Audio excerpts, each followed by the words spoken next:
ঠাকুর, মা, স্বামীজির শ্রীচরণে ভক্তিপূর্ণ প্রণাম জানিয়ে আজকের নিবেদন শ্রী শ্রী সারদা মহিমা, স্বামী প্রভানন্দ।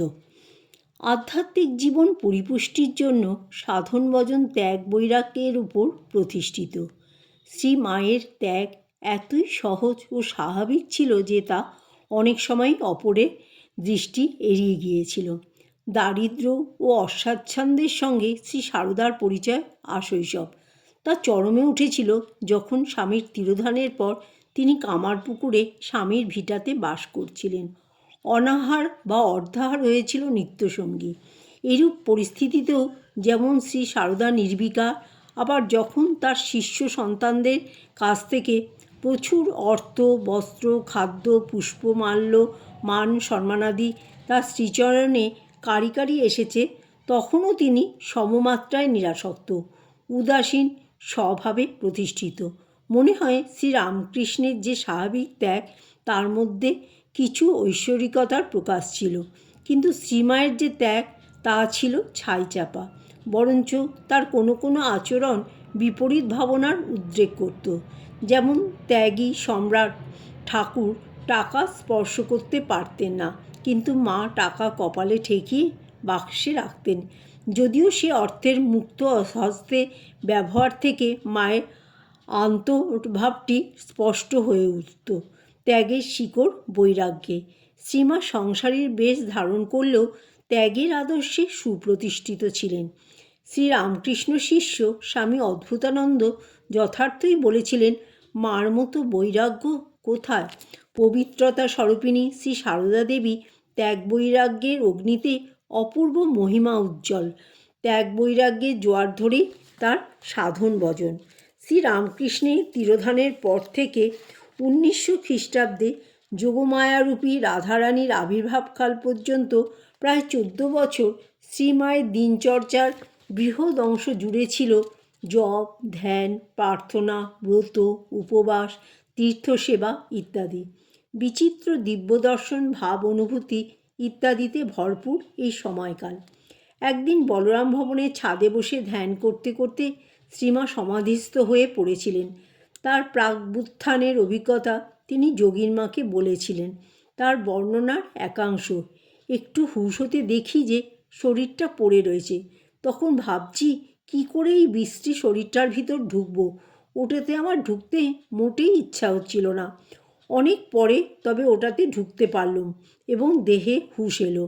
সমাধিরাজ্যে গমন ও নির্গমন তার কাছে ছিল সহজ ও অনায়াস সাধ্য।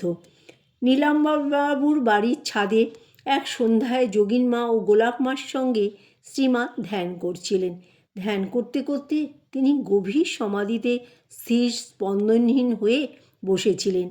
অনেকক্ষণ পর অর্ধবাহ্য দশায় নেমে তিনি বলতে লাগলেন, ও যোগেন, আমার হাত কই, আমার পা কই?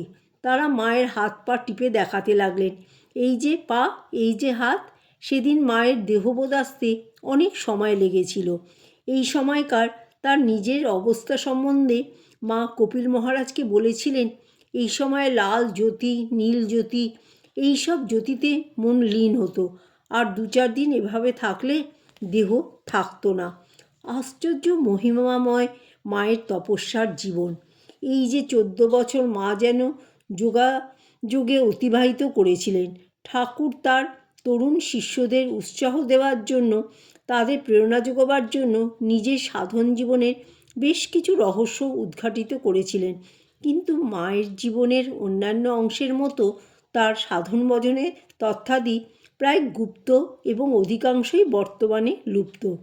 রাধারানীর আবির্ভাবের পূর্বে ও পরে মায়ের প্রাত্যহিক জীবনে যে বিরাট একটা পার্থক্য ছিল, সে বিষয়ে পাঠকদের দৃষ্টি আকর্ষণ করেছেন মায়ের অন্যতম সেবক স্বামী শারদেশানন্দ। পাগলি মামি বলতেন, রাধি রাধি করে মা ব্যস্ত, ও রাধির জন্য ব্যাকুল হওয়ার পূর্বে মাকে দেখে সাক্ষাৎ এক দেবী মূর্তি মনে হতো, কাছে যেতে সাহস হতো না। তখন অন্যরকম ছিল ঠাকুরজি, ঠাকুরানিটির মতো। পূজার আসনে যখন বসত তখন কাছে যেতে সাহস হতো না, ভয় করত। রাধুর আবির্ভাবের পূর্বের কথা শুনিয়াছি। ধ্যানস্থ তাহার জড়বৎ মূর্তিকে গোলাপ মা, যোগিন মা চিত্রপুত্তলিকার মতো এক স্থান হইতে অন্য স্থানে বসাইতেন। দেহর হুঁশ নাই। ভক্তেরা প্রণাম করিয়া টাকা, কাপড়, ফল প্রভৃতি তাহার পদতলে রাখিতেন। তিনি খেয়ালই করিতেন না। সঙ্গিনী সেবিকা উঠাইয়া রাখিয়া দিতেন। প্রয়োজন অনুসারে সকলেই ব্যবহার করিত। নিজে কখনো খোঁজখবর লন নাই। রাধি আসিল, মন নিচে নামিল, সংসার বাড়িল, সংসারী সাজিলেন, সংসারের দায়িত্ব কাঁধে তুলিলেন। শ্রীমায়ের মন ছিল সর্বদাই ঊর্ধ্বমুখী। বেশ চেষ্টা করে তিনি তার মনকে জাগতিক বিষয়ে নাবিয়ে রাখিতেন। তিনি রাধুকে দেখিয়ে নিজ মুখে বলতেন, ওর জন্যই সব কিছু, না হলে আমার যে মন কোথায় ঊর্ধ্বে চলে গিয়ে বিলীন হয়ে যায়। এই ভাবের রেশ দেখা গিয়েছিল তার মর্তলীলার শেষক্ষণটি পর্যন্ত। ঘোর সংসারীর মতো বৃহৎ ও জটিল একটা সংসারে কর্ত্রী, বহু সংখ্যক আশ্রিতের ভক্ত জননী ও রামকৃষ্ণ সংঘের সংঘ জননী, এ সকল ভূমিকায় তিনি যখন অত্যধিক ব্যস্ত, সে সময়ও কখনো কখনো এই ভাবের চমৎকার স্ফুরণ তার সেবক সেবিকাদের বিস্মিত করত। সেবক স্বামী পরমেশ্বরানন্দ কথিত একটি ঘটনা স্মরণ করা যাক।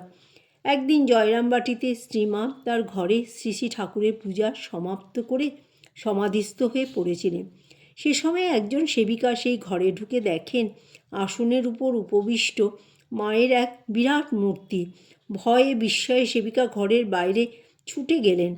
সমাধিভঙ্গের পর শ্রীমা সেবিকার অবস্থা জানতে পেরে তাকে বলেছিলেন, তুমি এত ভয় পাচ্ছ কেন? ঠাকুর এসেছিলেন, কত কি হবে। জয় মা শারদা।